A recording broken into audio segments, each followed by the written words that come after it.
আমার আম্মা আছে, বাবা মারা গেছে আজকে 10 বছর হয়ে গেছে। মা কি আপনার সাথেই? জি জি, মা আমার সাথে। আসলে বন্ধু বান্ধবের পাল্লায় পরে পড়ালেখাটা হয়। আমাদের সমাজের যুবকরা বকে না গিয়ে যদি একটা কর্মে ঢুকে যায় তাহলে আসলে ভালোই থাকে।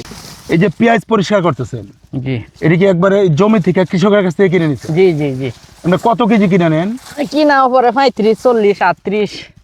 ওই একদম কৃষকের কাছ থেকে? জি জি জি। সবসময় কি আপনারা কৃষকের কাছ থেকে সরাসরি কিনেন? না না, সবসময় না, যখন তাদের পেঁয়াজ থাকে তখন সরাসরি ক্ষেত থেকে এসে নিয়ে যান? জি জি। এই জায়গাতে নিলে কি একটু দামে কম পান? কম বলতে কি, একটু হাই অভাব যে আমরা যেমন পেঁয়াজটা পরিষ্কার করে নিতেছি, নিজে দেখে নিতে পারতেছেন? দেখে নিতে পারতেছি নিজের হাতে পরিষ্কার করে। হ্যাঁ, এইটাই সুবিধা। এই ব্যবসা করেন কত বছর আপনি?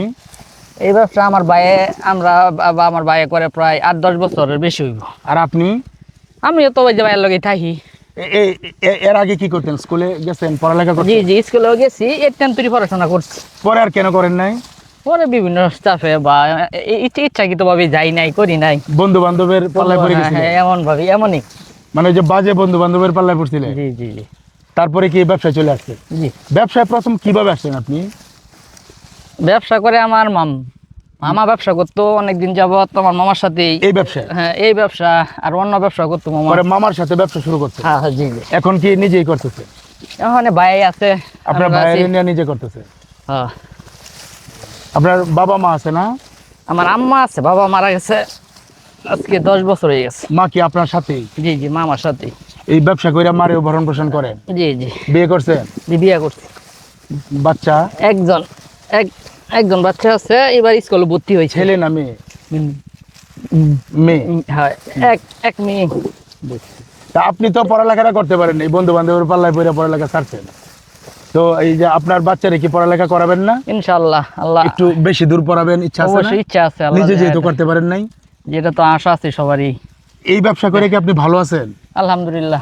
ভবিষ্যতে কি করার ইচ্ছা আছে? ভবিষ্যতে আল্লাহ যে যে হালে আছি আর একটু ভালো থাকলেই আলহামদুলিল্লাহ। এর বেশি কিছু আশা নাই? না না, আর বেশি কিছু আশা নাই। আর বেশি কিছু আশা করেন না? না। কি নাম আপনার? আলামিন। উনি আলামিন।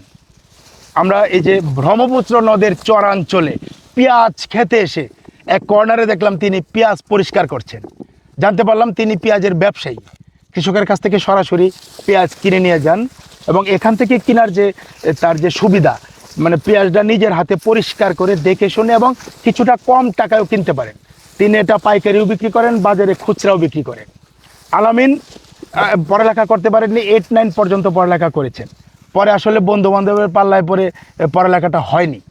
তারপরে তিনি যে বিষয়টা করেছেন, এই বয়সের ছেলেরা আসলে একটু বকে যায়, বিভিন্ন বাজে রাস্তায় চলে যায়, কিন্তু তিনি তার মামার সাথে এই ব্যবসাটা শুরু করেছেন এবং এখন তিনি নিজেই ব্যবসাটা করছেন। তার আরেক ভাই আছে সাথে, তারা এই ব্যবসাটা করছেন। তিনি, তার বাবা নেই, বাবা মারা গিয়েছেন, মাকে ভরণ পোষণ করছেন এবং তার এক সন্তান, স্ত্রী রয়েছে, খুব সুখেই সংসার চলছে। তিনি জানালেন আসলে আমাদের সমাজের যুবকরা বকে না গিয়ে যদি একটা কর্মে ঢুকে যায় তাহলে আসলে ভালোই থাকে। এটার প্রমাণ কিন্তু এই যে এই আলামিন। আমরা চাই এই আলামিনরা ভালো থাকুক এবং আলামিনের জীবনের গল্পটা আসলে মানুষের সমাজে একটা উদাহরণ হয়ে থাকুক।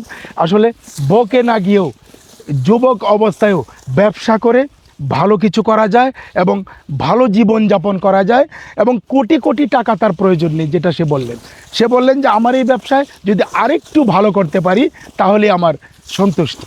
এই ছিল আলামিনের জীবনের গল্প।